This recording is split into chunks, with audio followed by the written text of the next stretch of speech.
لو كانت عجائب الدنيا فوق الأرض هي أهرامات الجيزة، فعجائب الدنيا تحت الأرض هي سرابيوم سقارة. السرابيوم عبارة عن أنفاق محفورة تحت سطح الأرض على عمق حوالي 15 متر بمنتهى الدقة والنظام. ومش ده العجيب، ما احنا ياما لقينا مقابر على عمق عشرات المترات تحت الأرض، عادي بتحصل، احنا في مصر. العجيب واللي مش هتشوفه فعلا غير في المكان ده هما ال24 تابوت اللي موجودين جواه، وكل تابوت فيهم وزنه حوالي 70 طن، غير الغطا بتاعه اللي وزنه بيتراوح من 30 ل 35 طن.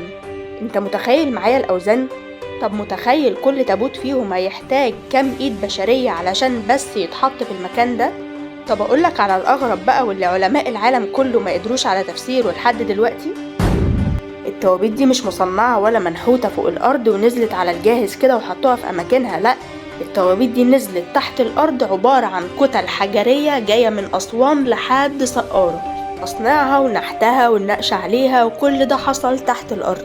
وخلي بالك احنا دلوقتي عندنا إنارة وتهوية جوه الأنفاق دي، لكن وقتها ولا كان في مصدر للإنارة ولا حتى مجال للتهوية دي. حتى بعد ما اتنقشت واتنحتت جوه السرابيوم، كل تابوت فيهم اتحط جوه مكان كده زي حجرة صغيرة مخصصة ليه، واتظبط بالملي على حجم الحجرة دي.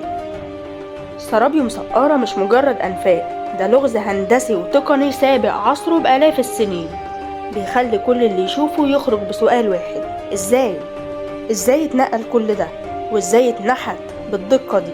وازاي اتحفظ تحت الأرض في مكانه بالظبط من غير ما يكون عندهم جزء من التكنولوجيا اللي عندنا دلوقتي؟